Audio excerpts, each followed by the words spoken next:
The Farrah Fawcett swimsuit poster first went on sale weeks before Farrah's debut on the TV series Charlie's Angels, September 1976. It went on to sell 12 million copies. The swimsuit itself is in the Smithsonian. Now, almost 50 years later, let's have another look. I'm Larry Fedoruk, and this is Later That Same Life. On each episode of my weekly podcast, a different topic, discussion, commentary, or story from our lives. Season 19, Chapter 9. The Farrah Fawcett poster. The Farrah Fawcett poster. Nothing like it, before or since. For many of us, an instant memory. We can picture it. Part of growing up, a cultural curiosity in that it wasn't an iconic movie, music album, stage production. No, it was just a still photo on a 20 by 28 inch sheet of paper. At about $3, it was the ideal way to fill that wall in the bedroom, and then the dorm room, your first apartment, maybe even your second apartment, at which time you may have realized, hey, I'm an adult now, perhaps I better start decorating my home in something besides posters. Posters themselves have a long history. Here's the short version. 1400s, Gutenberg comes up with the printing press, typesetting, letters, words, books. It took over 300 more years to develop lithography, printing of pictures. The poster helped announce the upcoming carnival, the new play at the theater, and soon became a popular medium for general advertising, especially by Hollywood, the movie poster. With the explosion of 60s youth culture, posters became even more popular. Commercial poster companies sprang up. Posters sold mostly in head shops and record stores, again aimed at youth, as affordable art and a way to express yourself. Wow, you got some pretty cool posters. And then within a decade of all that, posters, meet Farrah Fawcett. Farrah, this is posters. Here's a bit of trivia you didn't ask for and won't remember. The photographer who took that famous poster shot was Bruce McBroom. And about Bruce, it's interesting when you do a deep dive into something like the Farrah poster and you come up with a Bruce McBroom. Certainly the red swimsuit poster is tops among his legacy work, but McBroom covered the rock scene in L.A. in the 60s, photographing the likes of the Beatles, Jimi Hendrix, Janis Joplin, and the Doors. He worked for many major motion picture studios and did still photography for some pretty big movies. Godfather Part 2, E.T., 48 Hours, Twins, City Slickers, and The Hunt for Red October. Many years ago, McBroom recalled for Time magazine the circumstances that led up to the Farrah poster. McBroom had met Farrah early in her Hollywood career through his friend Lee Majors, who was dating Farrah at the time. He did some promotional headshots for her, and they got along really well. They became friends. Years later, McBroom was hired by the studio to do some still shots for the upcoming series Charlie's Angels, which he did. Then he got a call from a commercial poster company in Cleveland, Pro Arts. The guy told him that Farrah Fawcett said he had to talk to Bruce. Apparently, the head of Pro Arts had this idea. He had offered each of the 3 Charlie's Angels a poster deal. They would pose for bikini shots and receive a percentage of all sales. McBroom got the impression that Kate Jackson and Jacqueline Smith had turned him down. But Farrah thought the idea was cute. But if she was going to do it, McBroom had to be the photographer. Not only that, but Farrah retained complete control of what image of her would be presented to the public. The photo shoot was out by the pool of the house she shared with husband Lee Majors. The bikini shots weren't really working out. Farrah wasn't comfortable. She didn't think she looked very good in a bikini. So McBroom was like, well, what else you got? So Farrah went into the house and came out with this red one-piece. Well, what do you think of this? I don't know, let's try it. Pro Arts balked at first. Hey man, you promised me bikini shots. But Farrah had final say. It was the red swimsuit poster that went out. 12 million in sales. You know, in music, a record goes gold, then platinum, and if it hits 10 million in sales, it goes diamond. This is a diamond poster. Farrah personally received about $400,000 in poster royalties over the years. 1976 was a breakout year for Farrah Fawcett. Charlie's Angels quickly became a top 10 TV hit. It made stars out of Kate Jackson, Sabrina Duncan, Jacqueline Smith, Kelly Garrett, and of course Farrah Fawcett, Jill Monroe. John Forsythe was the voice of the unseen Charlie. Veteran David Doyle was Bosley, their go-between. Once upon a time, there were 3 little girls who went to the police academy. But I took them away from all that, and now they work for me. My name is Charlie. And with the help of that sensational poster, Farrah was easily the biggest star of the series. Side note, Charlie's Angels was from producer Aaron Spelling, one of the top TV moguls Hollywood has ever seen. Besides Charlie's Angels, he was responsible for such primetime fodder as The Love Boat, Dynasty, Melrose Place, Beverly Hills 90210, Heart to Heart, The Rookies, many more. I mention this for 2 reasons. One, Charlie's Angels had the extensive promotional backing of Aaron Spelling Productions. And 2, imagine how powerful the backlash when, just after 1 season, Farrah Fawcett announced she was leaving the show. Remember this? Shocking news. Cover of People magazine, shocking. Spelling and the ABC television network sued Fawcett. You see, all the Angels had signed 5-year contracts just to get on the show. It was a bitter battle all summer. In the end, a settlement. They would let Farrah out of her contract if she consented to 6 guest appearances on the series. She did, 3 of those in season 3 and 3 more in season 4. And she was replaced by Cheryl Ladd, who played Jill Monroe's sister Chris. Chris with a K, because that's much cooler. It's interesting to follow the rise of Farrah Fawcett, the making of a star. I often put it this way. For some people, the light just shines off of them in a different way. Farrah Fawcett was born on Groundhog Day 1947 in Corpus Christi, Texas. Her father was an oil man, Mary Farrah Lenny Fawcett. By the way, Farrah was F-E-R-R-A-H. Apparently it was a word just made up by her grandmother, who thought it sounded good with the family name Fawcett. Farrah Fawcett is actually of English, Irish, French, and Choctaw Native American ancestry.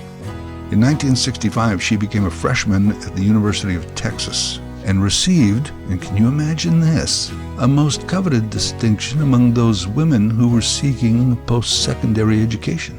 Farrah was named one of the top 10 most beautiful co-eds on campus, a rare honor for a freshman. Those co-ed pictures went to Hollywood agents, and one of them immediately called her and said, "Hey, come to Los Angeles." She refused, and again the following year. At the end of her junior year, 1968, she agreed, and the 21-year-old changed the spelling of her first name and made the move. She was signed to a $350 a week development contract with Screen Gems, then the television arm of Columbia Pictures. She starred in a number of commercials, including Noxzema, Max Factor, and the Mercury Cougar. Of course, there was Farrah, the hair, so she did a lot of shampoo commercials. Wella Balsam, Head and Shoulders. And, by 1978, she was already a big star, so she actually got her own brand, Farrah Fawcett Shampoo by Fabergé. And that 1972 Head and Shoulders commercial, it starred Farrah Fawcett and Penny Marshall as roommates. Laverne and Jill, the early years. Head and Shoulders. I know it really works against your dandruff, but what about my gorgeous hair? Your gorgeous hair will love it. Know what I think? You think you look adorable. Not just that, hon. I think your shampoo did a terrific sexy number on my hair. I love it. I'm glad. Now you could buy the Head and Shoulders. We're out. Okay, can I borrow some money? It's fun now to watch Farrah on those old TV shows, on those retro channels. There's Farrah Fawcett on I Dream of Jeannie, The Flying Nun, The Partridge Family, Mayberry, RFD. She really stood out. Maybe because now we know it's Farrah, but I don't know. There was just something unique about her. And hey, you can also find this on YouTube. It's a pilot for a 1971 NBC comedy called Inside Out. O.U.T. stood for Office of Unusual Tactics. Inside Out. Billed as a slapstick spy comedy less sophisticated than Get Smart. Or Mission Impossible if it was written by the Three Stooges. Wow, who wouldn't want to watch that? Well, no one did. It wasn't even picked up for the fall schedule. The show was meant as a starring vehicle for Bill Daly, who had just finished co-starring on I Dream of Jeannie. Remember, he was Tony's friend Roger? And of course, in another leading role was Farrah Fawcett. I think I was followed. You can see it was? I couldn't see his face, but I could hear him breathing. It was awful. I think I know who it is. Who? Who? My father. He's crazy about you. Get out of here, Pop. Beat it. Go on home. Sorry about that, Pat. Like I said, it went nowhere. Bill Daly ended up co-starring again, this time as the neighbor on the Bob Newhart Show. And Farrah went on to become Farrah. It's been reported many times that Lee Majors, then starring on TV's The Big Valley, saw a picture of Farrah at his publicist's office. By request, they were set up on a blind date. Allegedly, instant chemistry. They dated, married by 1973. For a while, she was known professionally as Farrah Fawcett Majors. She appeared on The $6 Million Man at least 4 times, each time different roles, and this was both before and after Charlie's Angels. She also had some small movie roles, including in the sci-fi classic Logan's Run. It was that role that caught the attention of Aaron Spelling, and he offered her Charlie's Angels. As mentioned, that show premiered in 1976, and along with that best-selling poster, it transformed Farrah from starlet to star. Also, constant exposure in the tabloids on the arm of Lee Majors. That didn't hurt her box office appeal. He's a good-looking Hollywood power couple.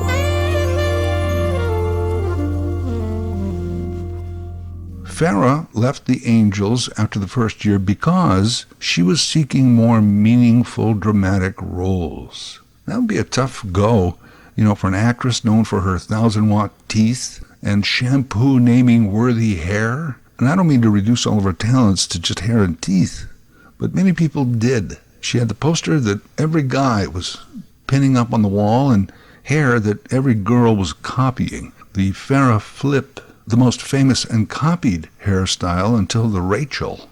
The mid to late 70s were the age of the Farrah Fawcett phenomenon. She succeeded somewhat in changing her career, although it wasn't until 1984's The Burning Bed when she was really widely recognized as one with serious acting ability. The Burning Bed, she played a victim of domestic violence who sets fire to her abusive husband's bed. Highly acclaimed performance. Farrah was married to Lee Majors from July 1973 to February of 1982. That's when they were formally divorced, although they did separate in 1979 after Farrah began a romance with Majors' friend Ryan O'Neal. O'Neal claims their romance began after Fawcett and Majors separated, and that her marriage was already on the rocks. I guess, but still. Hey, I know we're best friends and all, but now that you're separated, I gotta tell you, I've always had a thing for your wife. That relationship, too, was tumultuous, on again, off again, and finally on again until her death in 2009. Farrah lost a 3-year battle with cancer that year. Farrah Fawcett has died in a Los Angeles hospital following a battle with cancer. The actress who rose to fame as the star of the US TV show Charlie's Angels was 62. News coverage of her passing was largely overshadowed by the announcement only hours earlier of the death of Michael Jackson. And remember at the time, there was a guy that came forward that said he was actually Farrah Fawcett's true love? There was a guy named Greg Lott. Lott was a football star at the University of Texas in 1968, said that he and Farrah were college sweethearts. He claims that he and Farrah rekindled their romance in 1998, following one of the off-agains with Ryan O'Neal, and claimed he had a consensual one-on-one intimate relationship with Farrah Fawcett for the last 11 years of her life. He said they kept it secret from the public, but that Farrah was blind, crazy, in love with him. accused Ryan O'Neal of conducting a showmance with Farrah. As proof, he provided handwritten love notes and letters from Fawcett. It was an odd controversy at the end of Farrah Fawcett's life. Farrah's story is a 2009 self-shot documentary about her battle with cancer. Though O'Neal and Fawcett were never legally married, they did have a son in 1985, Redmond. Also a bit of a sad legacy, as Redmond battled mental health and addiction issues most of his life. As a result, never really got close to his famous parents in the classic sense. In 2018, Redmond was arrested and charged with several violent crimes, including attempted murder. He was deemed unfit to stand trial, and today remains institutionalized. Ryan O'Neal passed in December of 2023 at age 82. Lee Majors? Well, he's 86. He looks amazing, and he's still acting. Farrah Fawcett's list of credits on IMDb is lengthy. After all, as a 21-year-old top 10 beautiful co-ed taking a stab at Hollywood, and how many thousands of those converge on La La Land annually? Well, she ended up with a career of almost 40 years. It's sad in a way that upon her death, the bulk of her obituary was Charlie's Angels. She only did that for 1 year. And of course, the poster, the red swimsuit poster. Yeah, that is sad in some ways, but in others, she did do things in her life for which millions will remember her, and for a long time. In the movie Saturday Night Fever, Tony Manero, Travolta's character, has 2 posters in his bedroom, Al Pacino and Farrah Fawcett in the red swimsuit. The poster also appears in the movie Boogie Nights. In 2011, Mattel introduced a Barbie that famously recreated the poster. I found one of those online for about $300. Original copies of the poster, depending on condition, sell from anywhere between $50 and $100. In 2003, communications scientist Chadwick Roberts wrote an essay about the famous poster. Get this title: The Politics of Farrah's Body, the Female Icon as Cultural Embodiment. Chadwick concluded that the Farrah poster represented a shift to the new all-American beauty ideal, differing greatly from the pin-up girls of the 40s, 50s, even 60s. Points out that Farrah has narrow hips and smaller breasts than all the previous pin-up girls. I guess that's true. If you consider the previous best-selling poster was Raquel Welch from the movie 1 Million Years B.C. Remember this one? She's busting out of a ragged, skimpy animal skin. By comparison, the Farrah poster isn't very revealing. I mean, yeah, there was a nipple coming out of that bathing suit. But you got to go back to 1972 and the cover of Carly Simon's No Secrets album. It was a much better nipple shot. And I apologize, but I was a young man in the 1970s. We kept track of all that kind of stuff. Chadwick's essay points out that other than that big smile, Fawcett is very restrained in that picture. It's like a new form of sexuality and femininity. He also pointed to the fact that she seems in control of herself and her image, which we now know was true. Chadwick also says that the role of Jill Monroe, which of course coincided with the poster, was a new blend. Female independence, but with traditional female allure. Yeah, maybe that's independence, but it was the 70s and it was Aaron Spelling. You could be a strong and independent woman on TV as long as you also looked good in a bikini. His shows were labeled as TNA and Jiggle TV. Farrah Fawcett's later roles went from those of empowerment to that of a victim, which helped to highlight gender and aging dynamics. I think a lot of that is true, and I like to believe a lot of it was calculated by Farrah Fawcett.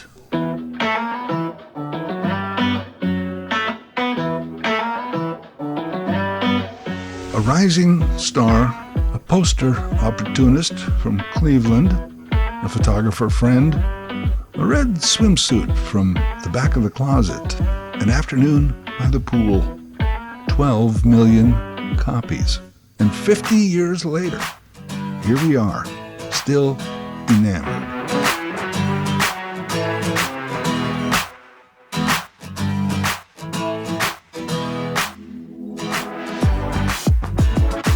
Later That Same Life is written, voiced, and produced by Larry Fedoruk. LarryFedoruk37 @gmail.com. Subscribe to Larry's podcast YouTube channel. Get automatic notifications with each new episode.